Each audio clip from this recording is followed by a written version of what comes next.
Assalamualaikum warahmatullahi wabarakatuh. Halo guys, kembali lagi bersama saya Bobby Eren dan kali ini saya ingin komentari tentang Gus Arya. Di kemarin itu kan dia viral guys karena videonya yang bisa asumsikan banyak orang itu menantang Tuhan ya, menantang Allah gitu. Nah, eh, saya waktu itu mau buat video untuk komentarinya gitu kan. Cuman karena kesibukan, saya baru sempat sekarang. Nah, kebetulan nih ada video klarifikasinya. Kalau bukan itu sebenarnya maksudnya. Nah, jadi gini, saya mau sampaikan adalah saya komentari lengkap. Jadinya saya tuh sekarang tuh adalah komentar double. Jadi sekaligus klarifikasinya ini juga yang kemarin itu. Nah, gini guys ya. Ternyata poinnya Gus Arya ini dan seperti sudah saya duga ya. Gus Arya ini adalah orang yang suka bicara pakai emosi gitu kan, sehingga dia menjadi lepas kontrol dan menjadi tidak lagi apa ya, menjadi sampai melebar kemana-mana gitu.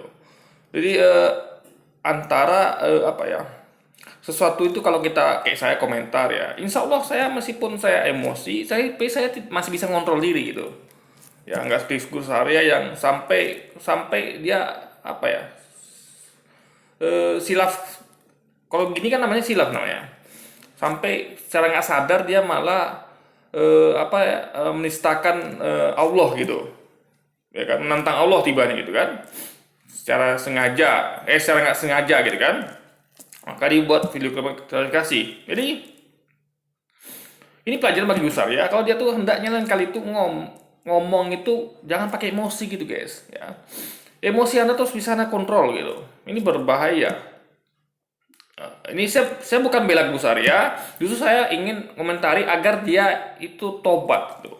Agar dia dapat hidayah dan dia tobat. Tapi kayaknya memang nggak mungkin. Nanti saya mungkin ya eh, kuat dugaan dia akan buat lagi gitu. Setelah ini agak cool down gitu kan, dia nanti bukan buat lagi. Tapi insya Allah kita doakan semoga dia tobat dan berubah gitu. Meskipun saya nggak begitu yakin, karena hanya Allah yang mampu membolak-balikkan hati manusia. Kita hanya bisa berharap Allah kasih hidayah pada dia. Nah, karena bagaimanapun dia adalah saudara kita yang menyimpang, ya, yang kita katakan sesat gitu. Karena dari ucapannya, perbuatannya, kelakuannya itu memang menyimpang, guys. Memang betul-betul sesat. Ya, kita akan kupas di sini. Jadi gini, ternyata di klarifikasinya seperti yang sudah saya duga sebelumnya ya. Maksud dia itu adalah bukan menantang Tuhan, walaupun memang komentar atau apa namanya, ucapannya memang memang itu. Jadi ini memang maksudnya nggak begitu, tapi memang ucapannya begitu, paham ya? Sebenarnya dia secara nggak sengaja sudah menantang Tuhan. Coba dia katakan, mana Tuhanmu itu, gitu kan? Tunjukkan, ya kan? Ini sama kayak gini, misalnya gini ya,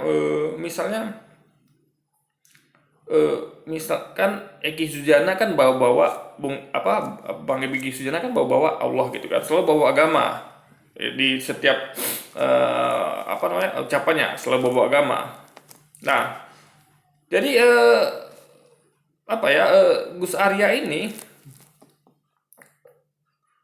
eh, mempersepsikan bahwa Tuhan tuh harusnya begini, bukan seperti yang dipersepsikan oleh Eki Sujana gitu. Padahal ya kita sepakat ya, banyak orang sepakat itu Tuhan yang dipersepsikan oleh Eki Sujana itu ya benar, yaitu Allah itu adalah memerintahkan untuk menegakkan keadilan, menegakkan apa amar ma'ruf nahi mungkar gitu, bukan seperti Gus Arya yang diam bahkan mendukung kezoliman, ketidakadilan dan tidak amar ma'ruf nahi mungkar, hanya apa namanya, melihat ada ketidakadilan di depan dia, kezaliman, dia bukannya bersuara, malah diam bahkan mendukung gitu kezaliman itu dengan cara mendukung orang yang melakukan sesuatu yang melakukan kezaliman itu, yaitu dalam hal ini mungkin oknum-oknum di pemerintahan gitu kan. Nah,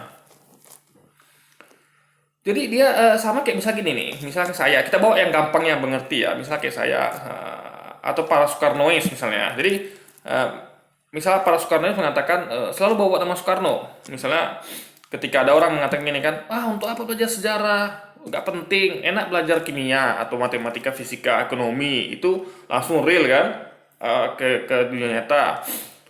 Sejarah itu apa? Itu masa lalu, nggak penting, nggak ada gunanya belajar sejarah misalnya.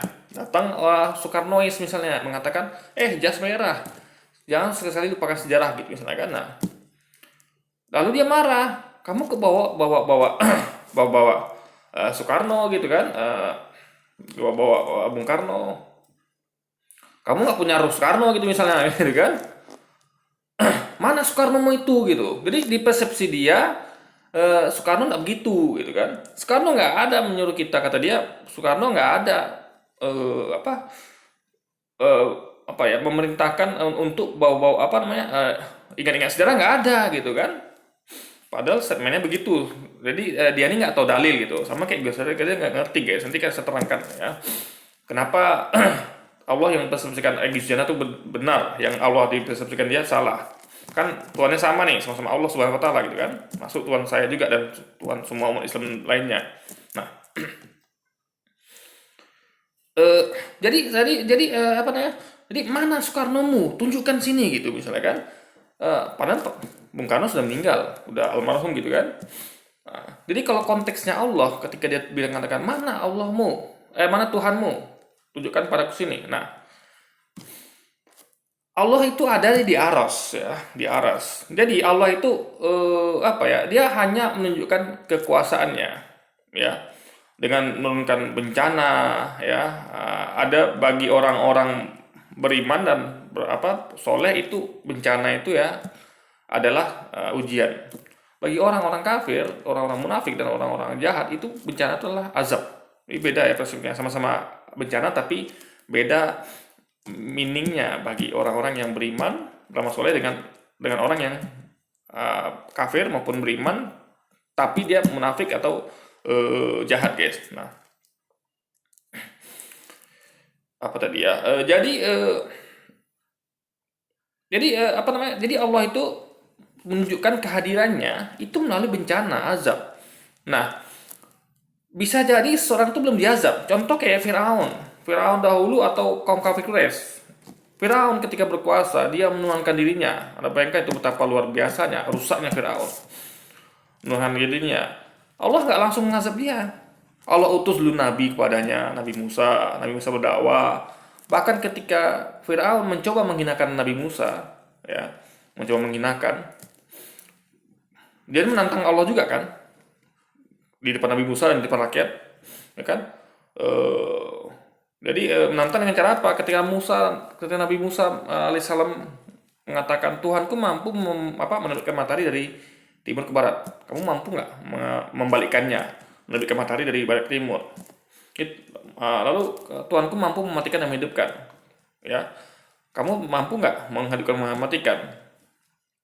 Firaun tuh jawaban memberikan matahari dia nggak bisa jawab karena memang dia kemampuan untuk menerbitkan matahari sebaliknya dari barat ke timur. Nah, dia menjawab ketika mematikan 6 orang. Dia memanggil tentaranya untuk membawa 2 orang. Lalu kata dia, lihat aku bisa mematikan orang. Lalu dia perintahkan untuk bunuh orang 2 itu. Padahal kita tahu itu adalah suatu kebodohan. Kenapa? Karena Allah mematikan orang bukan dengan seperti itu. Itu membunuh namanya kan, mematikan. Allah mematikan dengan kuasanya. Ada berapa orang yang dimatikan oleh Allah karena memang sudah ajalnya gitu kan. Bukan karena Allah jahat. Karena kalau kita nggak mati, kita nggak bisa dipertanggungjawabkan masuk surga atau neraka. Syarat menuju masuk surga dan neraka kita harus mati dulu gitu kan. Baru kita dihisab semua amal baik dan jahat kita. Nah, jadi apa namanya? Jadi Allah tuh menunjukkan kuasanya melalui itu, melalui bencana, melalui apa, dan itu nggak langsung terjadi guys. Belum tentu ada langsung seketika terjadi, ada juga yang belum. Bahkan ada yang ditangguhkan hingga nanti di hari kiamat, hingga nanti di hari pembalasan. Ada yang ditangguhkan. Firaun itu berapa tahun tuh baru dia diazab, ya kan? Udah nantang Allah gitu kan? Diazab dia ditenggelamkan di laut merah, laut merah ya, salah. Laut merah apa laut mati tuh guys? Saya lupa. Firaun. Lalu kayak kaum Quraisy, dia sudah semena-mena Rasulullah ya, Rasulullah berdakwah, dipersekusi, diburu, bahkan mau dibunuh, sahabatnya udah dibunuh duluan, bahkan susah sampai harus hijrah ke Madinah. Nah, itu belum diazab mereka, guys, kaum kafir Quraisy gitu kan. Bahkan ketika Rasulullah merebut kembali kota Mekah, itu tidak ada azab pada mereka. Nah, berarti ya itu insya Allah azab bagi mereka kalau mereka nggak tobat ya. Kita nggak tahu mana tahu setelah Rasul merebut kota Mekah mereka tobat gitu. Kita nggak tahu. Tapi bagi yang nggak tobat itu pasti nanti azabnya akan kalau tidak diazab di dunia berarti azabnya akan ditangguhkan di akhirat. Karena mereka begitu jahatnya. Mereka menyembah berhala gitu kan, mengotori Ka'bah dengan berhala. Mereka bahkan jahiliyah banyak melakukan maksiat gitu. Nah, jadi ketika Gus Arya mengatakan misalnya ya, tentu dia ngaku tidak sengaja gitu kan, tidak bermaksud itu. Tapi poinnya kalau memang jadi poin pada menantang Allah itu seakan-akan dia bukan seakan kan memang dia mengatakan itu walaupun tidak sengaja tapi dia pengen Egyptian ini apa ibaratnya menantang dalam artian mana kuasanya mana Allah itu, jadi dia suruh munculkan ya kehadirannya gitu kan, padahal kita tahu Allah itu nggak ada manusia yang sanggup melihatnya, nggak ada guys. Jadi di Alkitab itu saya pernah baca ya bahwa kalau nggak ada yang sanggup memandang Allah, nggak ada yang sanggup, bahkan gunung di Al-Quran ada nggak ya saya lupa, tapi di Alkitab saya ingat betul ada. Jadi kalau makhluk memandang Allah itu bahkan gunung-gunung pun akan hancur kalau memandang Allah gitu. Gunung-gunung aja hancur guys. Anda bayangkan itu betapa dahsyatnya. Jadi Allah itu nggak ada makhluk yang mampu melihatnya kecuali nanti ketika di surga di arasnya. Kita kan surga itu kan berada di bawah aras. Nanti kita baru Allah akan menampakkan dirinya. Kalau sekarang nggak bisa karena kita nggak mampu. Nanti Allah akan mampukan kita berada di surga gitu. Nah, jadi sekarang Allah tuh hanya menunjukkan kuasanya berupa bencana, berupa kepada diri kita atau kepada alam gitu kan. Nah, jadi nggak relevan kalau saya mengatakan mana Allah mau tunjukkan gitu. Jadi Egy Sujana nggak bisa ngontrol Allah gitu, nggak ada satupun yang bisa ngontrol Allah termasuk Bung Egy Sujana. Jadi secara logika, secara pengetahuan agama ya Gus Arya ilmunya nggak ada. Jadi saya boleh katakan sekali lagi guys, ini Egy Sujana ini apa nama Egy Sujana? Gus Arya ini sama seperti kemarin saya komentari Habib Kribo. Memang ilmunya tuh bahkan di bawah Egy Sujana gitu. Bung Egy Sujana, apalagi dengan ustaz-ustaz kita yang yang diserangnya seperti Ustaz Gus Nur, tentu ilmunya jauh di bawah lagi. Jadi dia menyerang atau mengomentari orang yang ilmu di atas dia gitu. Jadi ketahuan kalau dia nggak ngerti tentang agamanya sendiri guys. Ya, bahwa dia nggak paham kalau Allah itu tidak bisa dikontrol oleh Bung Egy Sujana. Bung Egy Sujana dan kita semua umat Islam tuh hanya bisa meminta, ya Allah, ya kan? Ya kalau sebenarnya gini guys ya, doa tuh menurut saya nggak usah yang jahat, bukan jahat, ibaratnya yang minta sesuatu kepada orang lain, misalnya azab, kalau menurut saya kurang elok gitu kan. Ya kalau saya selalu doa insya Allah, walaupun hati saya pengen orang itu diazab misalnya, tapi di saat saya berat untuk mengucapkannya guys, saya hanya paling mengatakan semoga orang itu diberi daya gitu kan, karena menurut saya itu lebih baik daripada dia diberikan azab. Selalu kita mendoakan kebaikan meskipun hati kita pengen orang diazab gitu, kita akan kita akan berusaha balikkan itu melalui ucapan kita, karena lebih baik bagi kita untuk mendoakan orang kepada kebaikan daripada dia diazab. Itu yang bisa kita lakukan, kita hanya bisa minta, selebihnya itu adalah hak bagi Allah. Jadi kalau ada orang misalnya mau misalnya kayak gini nih, membuktikan, oke aku kebuktikan, aku akan munculkan Allah tuh, berarti Allah bisa dikontrol, itu kan Allah namanya. Allah nggak bisa dikontrol bro, Gus Arya, Allah nggak bisa dikontrol. Allah itu punya hak prerogatif, dia adalah Allah, Tuhan semesta alam. Jadi kita nggak ada yang bisa kontrol dia. Bahkan Nabi ya, Nabi Nabi Ibrahim alaihissalam bersama istrinya ya Siti Sarah meminta anak kepada dia gitu kan, pada Allah Subhanahu wa taala, itu berpuluh tahun tidak dikabulkan, guys. Dikabulkan ketika mereka berdua sudah tua renta. Anda bayangkan seorang nabi berdoa sekian lama baru dikabulkan. Ya kan ada nabi lagi, saya lupa nabi apa itu, yang dia tuh mendapatkan apa nikmat berapa 15 tahun dan mendapatkan apa ujian 15 tahun. Jadi 15 tahun itu dia kaya raya, punya harta yang banyak, punya keturunan yang banyak, ya kan? Lalu Allah uji dia 15 tahun dengan kebalikannya, yaitu dengan penyakit. Penyakitnya guys luar biasa. Jadi belatung itu memenuhi tubuhnya gitu kan, sangat menjijikkan, sangat kotor, sangat bau gitu kan. Dia jadi hartanya hilang semuanya gitu. Dia diuji oleh Allah gitu. Isinya mengatakan, mintalah kepada Allah, kamu kan seorang nabi, mintalah kepada Allah, kamu kan orang pilihan, minta Allah agar cabut ujian ini, agar cabut apa kesengsaraan ini. Tapi sang nabi berkata, saya malu pada Allah gitu. Dia memberikan saya nikmat 15 tahun, masa saya nggak bisa sabar menunggu ujian ini lewat 15 tahun gitu. Jadi dia tidak meminta kepada Allah gitu guys. Tapi Allah memberikan dia kesembuhan. Allah memberikannya keringatan setelah azab tadi gitu kan.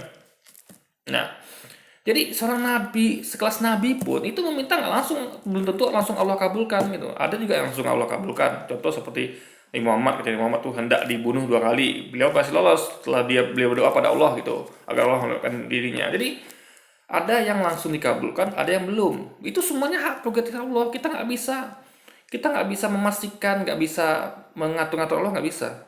Kita bisa meminta. Kayak Gus Nur Muabalah, ya kan? Itu hak prerogatif Allah lagi. Allah, jadi misalnya kalau Anda lihat, misalnya kayak orang-orang Muabalah gitu kan, ya kan? Eh, Kadang sekelas Firaun pun nantang Tuhan itu nggak langsung diazab guys. Tapi lebih besar kemungkinan dia diazab lebih cepat ya. Karena semakin besar tingkatannya. Nah, tapi hal itu tetap sekali lagi hak prerogatif Allah, rahasia Allah kita nggak tahu. Jadi kalau Anda lihat semata-mata ada orang nggak langsung diazab begitu ada muabalah, itu sekali lagi ya bukan berarti muabalahnya salah. Memang Allah punya rahasia sendiri yang kita tidak tahu. Yang penting kita lakukan saja gitu. Kita ikhtiar saja gitu kan. Jadi siapapun Anda berikhtiar ya, udah benar pun Anda ada ikhtiar, tetap Allah punya hak prerogatif. Dia akan menentukan orang diazab pada waktu itu apa nanti, apa ditanggung hingga nanti di akhirat guys. Nah, itu poinnya. Jadi Gus Arya kan ternyata poinnya adalah kenapa dia begitu ya pada Egy Sujana. Karena katanya Egy Sujana ini maaf ya, ini agak kasar. Jadi menganjing-anjingkan orang lain gitu. Nah, ini suatu bentuk orang yang bicara tapi dia lupa gitu. Kalau dia sering malah buat kayak gitu. Saya pernah nonton di statementnya, komentarnya, video vlognya ini di waktu dia kisruh dengan Gus Nur, itu dia mengatakan Gus Nur tuh wedus gitu, alias kambing gitu kan, wedus apa ya, kambing apa itu. Jadi apa yang dikritikkan tentang Egy Sujana, diserang Egy Sujana, dia melakukan sendiri. Jadi ini adalah orang-orang munafik guys. Jadi ketika dia mengatakan Egy Sujana menganjing-anjingkan orang, dia sendiri mengwedus-weduskan Gus Nur gitu. Jadi apa bedanya gitu?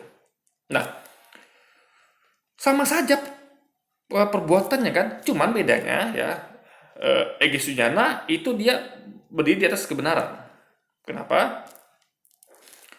Saya mau sampaikan guys ya, dia katakan kan bawa Tuhan, kata dia kan Egy Sujana itu bawa Tuhan, bawa agama. Politik ya politik aja, ini kan demokrasi, ngapain bawa agama itu? Nah, saya mau terangkan ini ya. Orang yang bawa agama sepanjang hidupnya, hayatnya, apapun itu dia bawa agama, itulah ciri orang beriman. Orang beriman itu guys selalu bawa agama, nggak pernah dia lepas dari agamanya, ya. Karena agama itu adalah punya aturan itu syariat yang ditetapkan oleh Allah SWT. Jadi syariat itu mengatur semuanya, bahkan hingga ke hal politik sekalipun. Allah itu memberikan kita penjelasan, pengetahuan, syariat, aturan tuh sampai ke semuanya. Tidak ada satupun hal yang tidak Allah kasih aturannya pada kita, termasuk berpolitik. Rasulullah berpolitik, bahkan Rasulullah tuh politiknya tuh sampai politik peperangan. Ingat ya, peperangan termasuk politik loh. Politik tuh ada yang soft power, ada yang hard power. Soft power tuh ya negosiasi. Ya kayak Rasulullah tuh berpolitik, dia negosiasi kepada pemimpin Mekah. Jadi ketika waktu itu ya, jadi gini, saya ceritakan ya, Rasulullah itu berdakwah itu termasuk bagian politik. Kenapa? Karena dia berdakwah pada pemerintah, penguasa. Firaun juga berpolitik. Bagaimana Firaun itu menyampaikan dakwah kepada pemimpin. Jadi apa yang dilakukan oleh Egy Sujana, kita semua mengkritik pemerintah itu dilakukan oleh para nabi. Nabi Musa mengkritik Firaun, Nabi Muhammad mengkritik kaum kafir Quraisy, itu adalah mengkritik penguasa yang di mata mereka itu salah gitu guys. Jadi Nabi Muhammad itu ketika membebaskan Mekah, beliau tidak hanya membebaskan, tapi beliau menerapkan syariat Islam gitu. Beliau mengubah semua yang dilakukan oleh petinggi-petinggi dan rakyat kaum kafir Quraisy yang jahiliyah, yang suka melakukan maksiat juga diubah. Bukan hanya berhalanya yang beliau ubah, tapi juga sampai ke kehidupan bermasyarakatnya, aturan bernegaranya beliau ubah. Ini Muhammad itu ya mengubah semua aturan bernegara, ya. Semua tentang maksiat itu tidak boleh dilakukan, ada diterapkan hukum kisos gitu. Jadi Muhammad itu berpolitik, Fir'aun berpolitik, para nabi kita, Nabi Daud sekalipun, Nabi Muhammad itu berpolitik ketika mereka berkuasa. Nabi Daud ya dan Nabi Sulaiman itu mereka menerapkan syariat Islam, ya, mereka menerapkan hukum Allah gitu. Kalau sekarang kita kan tidak menerapkan hukum Allah, kita menerapkan hukum yang bahkan banyak bertentangan dengan hukum-hukum Allah gitu. Nah, jadi apa ya? Jadi semua itu orang yang intinya adalah kalau Gus Arya dia mengaku beriman, dia harusnya bawa agama. Saya guys ya, insya Allah saya berusaha bawa agama ke semua hal. Mau saya masuk WC ya, langkah dengan kaki dahulu. Insya Allah kalau saya nggak lupa ya. Ya, kalau keluarnya dengan kaki kanan gitu kan. Bahkan ke WC sekalipun, tidur pun bawa agama gitu. Kita ingat kalau tidur itu adalah perintah Allah untuk agar kita tuh menjaga kesehatan, misalnya politik, mengkritik penguasa seperti dilakukan oleh Nabi Musa, Nabi Muhammad dan lainnya. Jadi orang beriman akan bawa agama. Nah, apalagi politik guys, yang penting sekali ingat ya, Nabi Muhammad itu berdakwah sekian tahun, Nabi Musa berdakwah sekian tahun di masjid, Nabi Muhammad di Mekah. Nabi Muhammad itu guys ya, bertahun-tahun dakwah di Mekah tidak ada hasilnya ya. Mohon maaf ya, bukan karena beliau tidak mampu. Memang Allah belum kasih dan memang harus pegang kekuasaan, paham ya? Nabi Muhammad bisa menerapkan Islam di Mekah itu setelah beliau menguasainya ya. Melalui beliau menyusun kekuatan di Madinah, bawa tentara, kaum kafir Quraisy itu takut pada Nabi gitu kan, karena Nabi begitu besar kekuatannya pada waktu itu, mereka tidak sanggup melawan. Nah, barulah tegak Islam di Mekah. Sebelumnya kan tidak. Jadi sudah berbuih gimana pun Nabi Muhammad SAW ya, Nabi kita ya, Nabi yang kita cintai, itu kaum kafir Quraisy tidak bergeming guys gitu. Bahkan mereka menawarkan Nabi ya untuk memberikan semua kekayaan, apa saja Nabi minta dikasih gitu, mau wanita, harta, kekayaan gitu kan, dikasih semuanya. Tapi Muhammad tidak bergeming. Jadi mereka tidak mempan guys, didakwahi Nabi tidak mempan gitu. Jadi mereka kaum kafir Quraisy tidak mau beriman gitu. Bahkan mereka menantang Nabi gitu kan, berusaha membunuh Nabi, bahkan membunuh pengikutnya. Nah, jadi dakwah saja nggak bisa mengubah gitu, harus dengan power. Makanya kenapa Nabi menyusun kekuatan di Madinah untuk merebut kota Makkah. Nah, jadi makanya itu begitu pentingnya kekuasaan. Setelah Nabi berkuasa, coba Nabi kan belum berkuasa ketika dia belum hijrah ke Madinah dan menyusun kekuatan dan merebut kota Makkah, dia belum berkuasa. Dia nggak bisa membuat perubahan di Makkah, nggak bisa. Nabi nggak bisa karena belum berkuasa. Nabi nggak bisa menerapkan syariat Islam kan? Coba Nabi menerapkan syariat Islam bisa nggak? Nggak bisa. Sedangkan beliau dakwah aja belum lagi menegakkan syariat Islam ya, menerapkan syariat Islam aja beliau sudah dibully, mau dibunuh gitu. Itu belum menegakkan syariat Islam, hanya berdakwah gitu. Jadi butuh kekuasaan. Nah, kekuasaan diraih dari apa? Lewat politik. Nah, jadi politik itu ada soft power, ada hard power. Politik hard power dengan tentara, dengan senjata gitu. Nah, jadi Nabi Muhammad itu mengkudeta kaum kafir Quraisy. Nabi Muhammad ya mengkudeta kaum kafir Quraisy karena mereka tidak layak berkuasa. Kenapa? Karena mereka melakukan banyak kemaksiatan, mereka melakukan kesyirikan gitu. Nah, karena Nabi Muhammad itu dengan hard power, dengan tentara merebut kota Mekah gitu. Itu politik hard power namanya. Nah, Gus saya apa nggak paham itu? Apa dia tidak melihat sejarah Nabi gitu? Dikatakan Gus Jana nggak punya nur Allah. Loh, Justru orang-orang begitu yang punya nur Allah gitu. Karena mereka meniru nabi mereka, ya nabi kita semua, Nabi Muhammad SAW. Bagaimana beliau menggunakan hard power. Jadi dengan menguasai Mekah secara politik ya, hard power tadi, beliau bisa menerapkan syariat Islam. Nah, itu yang dilakukan oleh kita sekarang, mengkritik pemerintah. Tapi kita sekarang masih pakai soft power guys, belum pakai hard power. Kita nggak seperti Nabi yang kita hijrah misal ke negara lain ya, ke mana kayak ke Malaysia atau ke Turki lalu kita bawa tentara sendiri, tidak, kita hanya soft power. Jadi kita melakukan apa yang dilakukan Nabi, mengkritik pemerintah. Dalam hal ini waktu itu pemerintah dari Mekah itu adalah kaum kafir Quraisy. Nabi kritik gitu, Nabi dakwahin gitu kan. Jadi seperti kita sekarang, kita kritik pemerintah tuh, kita dakwahi pemerintah gitu kan, karena mereka sudah keluar dari syariat Islam gitu. Hukum riba marak sekarang, kemaksiatan ya kan, korupsi, KKN ya kan, ingkar janji ya kan, kriminalisasi ulama, kemungkaran di mana-mana, ketidakadilan di mana-mana, itu yang kita kritik. Karena sudah jauh dari apa yang Allah perintahkan dan larang gitu guys. Nah, jadi secara keilmuan ya, jujur Gus Arya jauh di bawah Egy Sujana, di bawah Gus Nur. Yang pernah saya nggak tahu apa dia pernah komentar yang lain, tapi setahu saya cuma dua itu yang saya pernah, sepanjang pengetahuan saya. Jadi ketika Gus Arya ini adalah orang munafik. Jadi ketika dia mengatakan Egy Sujana itu mengancing-ancingkan orang, dia sendiri memedis-mediskan Gus Nur gitu. Jadi dia malah membela pemerintah gitu. Ingat ya, kita nggak boleh membela kesalahan seorang atau kayak pemerintah, kita nggak boleh. Kita hanya bela kebenaran. Kalau pemerintah benar, Anda bela. Misal gini, pemerintah kita jujur ya, udah benar. Misalnya dalam artian benarnya apa ya? Apa sih? Saya bingung guys, apa sih yang benar pemerintah ini? Apa ya? Nah, anggaplah misalnya ada suatu kebenaran dalam pemerintah, saya nggak tahu apa yang telah pemerintah ini benar lakukan ya. Anggaplah itu benar ya. Oke, dana desa menurut saya udah benar itu. Oke, pemerintah menggelontorkan dana desa yang besar itu udah benar. Jadi lebih merata gitu kan. Cuman salahnya kan pemerintah tidak bisa mengontrol terlalu jauh. Kalau sudah ke desa kan lebih bisa mengontrolnya. Paham ya?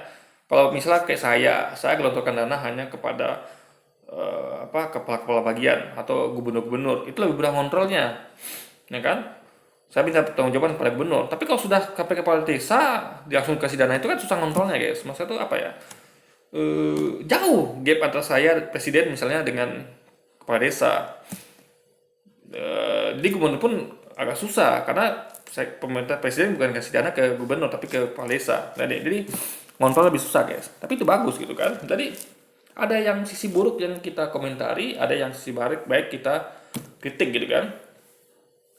Jadi nggak bisa serta-merta membela penuh, nggak bisa ya. Jadi ketika Anda membela pemerintah, itu belalah dia ketika dia memang benar. Kalau dia salah, Anda tidak boleh membelanya, ya kan? Kalau Anda nggak suka ya diam, gitu minimal. Bukan malah menyerang orang-orang yang telah benar dalam mengkritik pemerintah gitu kan. Ini sampaikan poinnya, jangan mengatakan menyerang pemerintah terus loh. Kan bukan mengkritik, itu bukan semua dikritik, hanya pada bagian-bagian yang pemerintah melakukan kesalahan gitu. Ya kan, kalau pemerintah benar ya sudah kita dukung malah gitu kan. Oke, saya mendukung dana desa, tapi tolong misalnya kayak juga mendukung dana Papua, dana khusus Papua itu bagus sekali karena Papua memang daerah tertinggal, perlu banyak pembangunan yang harus cepat digesa, makanya dikasih dana yang lebih. Tapi tolong pengawasannya, karena kan kacau di Papua itu kan karena masalah pengawasan dari pemerintah yang kurang, gitu kan. Kita ada lihat banyak, ada video viral itu seorang pemimpin di Papua itu bagi-bagi uang pada rakyat gitu kan. Itu gimana pembukuannya, gimana auditnya gitu kan nggak ada. Cuman uang diambil dari bank setelah itu lalu diletakkan di meja dibagi-bagi gitu kan. Nah itu kita kan susah guys, nggak ada auditnya, nggak ada bukti-bukti penerimaan sama ini kan, hanya kasih gitu aja, itu agak susah karena auditnya kurang gitu guys, kurang akuntabilitasnya kurang gitu kan. Nah jadi Gus Arya tuh harus belajar tentang Islam lagi, ilmunya jauh di bawah Egy Sujana, juga di bawah Gus Nur. Jadi dia nggak ngerti kalau para nabi kita pun melakukan itu, mengkritik pemerintah, berpolitik. Bahkan jadi ketika Nabi Musa itu politiknya soft power, Nabi Musa itu masih soft power guys. Dia hanya berdakwah, ya kan? Jadi Allah yang membantu dia. Nabi Muhammad dibantu Allah juga, tapi dalam artian memang Nabi Musa memang nggak punya tentara sama sekali. Dia tidak membangun kekuatan, dia hanya murni dakwah dengan mentalnya, dengan keberaniannya dia mendakwahi Firaun yang luar biasa apa rusaknya guys, melakukan dirinya melakukan banyak kehancuran, apa namanya kemaksiatan, apa namanya kejahatan di Mesir. Ya, Nabi Musa tidak punya tentara. Allah bantu dia dengan mengubah tongkatnya jadi ular, apa membelah laut merah ya, laut merah atau laut mati ya, laut merah nggak salah guys. Lalu menenggelamkan Firaun. Jadi Allah bantu, jadi itulah bala tentara Allah. Laut merah itulah bala tentara Allah gitu kan. Laut merah atau laut mati ya. Juga tongkat itulah bala tentara Allah. Jadi Allah tuh menurunkan tentara dari sisinya, yaitu dengan kekuasaannya dia dengan kun fayakunnya dia mengubah itu semua. Muhammad itu menyusun kekuatan. Jadi dakwah apa namanya politik Nabi Muhammad adalah hard power, tentara. Politik Nabi Musa adalah soft power. Makanya Nabi Musa dan Nabi Muhammad itu bisa menegakkan syariat Islam di situ. Jadi setelah mereka merebut kekuasaan, Nabi Muhammad dengan hard power, Nabi Musa dengan soft power. Allah bantu lebih soft powernya dan hard powernya sehingga bisa mereka menguasai Mesir, Mekah, sehingga mereka bisa menegakkan syariat Islam, guys. Jadi berkuasa itu penting, begitu pentingnya politik di mata Islam, gitu kan?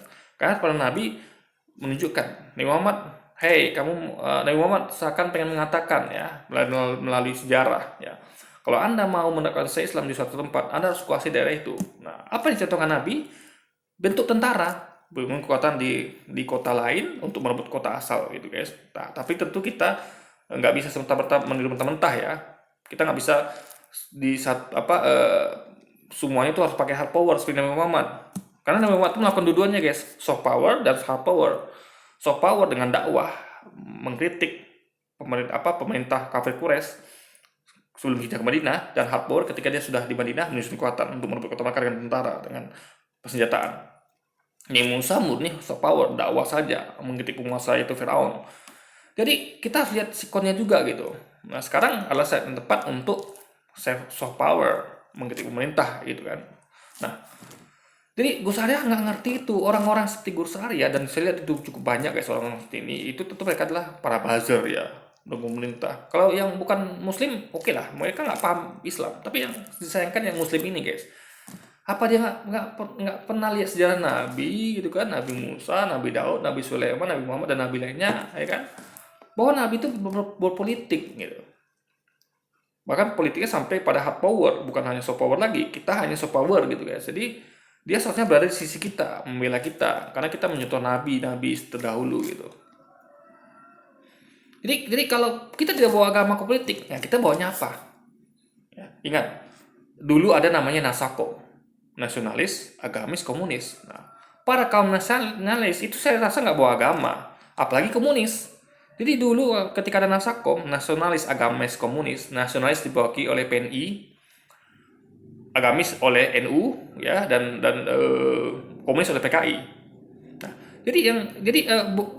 NU tuh bawa agama guys. Dulu NU tuh bawa agama. Ingat, ketika NU berpolitik gitu ya. Makanya ada partai politik NU kan dulu. Jadi apa yang salah dengan itu? NU melakukannya loh pada waktu itu. Sekarang masih mungkin, cuman NU mungkin nggak seperti dulu yang ikut berpolitik gitu kan. Tapi apakah Anda mengatakan itu suatu kesalahan? Ketika dulu NU berpolitik, sekarang NU tidak berpolitik. Praktis ya. NU berpolitik tapi tidak praktis. Makanya kayak Aki Sirot itu kan berpolitik itu. Aki Sirot itu ketua NU yang lama, yang kemarin sebelum yang baru ini, sebelum Gus Kolil ya salah saya itu ya. Yakut Kolil salah saya yang baru sekarang nih. Itu dulu beliau Aki Sirot itu berpolitik. Makanya beliau dapat jabatan sebagai komisaris apa gitu guys ya, PT KAI nggak salah saya. Kalau saya nggak salah ya. Ya komisaris beliau. Itu tanahnya beliau berpolitik. Kalau buktinya beliau tidak berpolitik seperti Habib Rizik Syihab. Habib Rizik Syihab tidak mendapatkan jabatan apa-apa. Karena Habib Rizik itu sebenarnya guys, dia berpolitik ya, tapi tidak, karena dia politiknya tuh Indonesia itu politik, tapi dia tuh politik yang kontra pemerintah. Kalau Akisio kan pro pemerintah, maka beliau dapat jabatan. Habib Rizik tidak gitu kan. Nah, jadi Apa yang salah dengan politik? NU juga berpolitik dulu, makanya NU bisa nomor berapa ya? Nomor satu atau nomor dua dulu guys. Apa menang politik gitu. Jadi kalau ada katakan bahwa agama politik itu salah, berarti NU dulu salah dong gitu. Jadi gini guys ya, kita harus bawa agama kemana-mana, ya kan? Dan politik apalagi ekonomi. Kenapa? Karena Rasul mencontohkannya, nabi-nabi mencontohkannya. Kalau nanti bawa agama, anda bawa apa?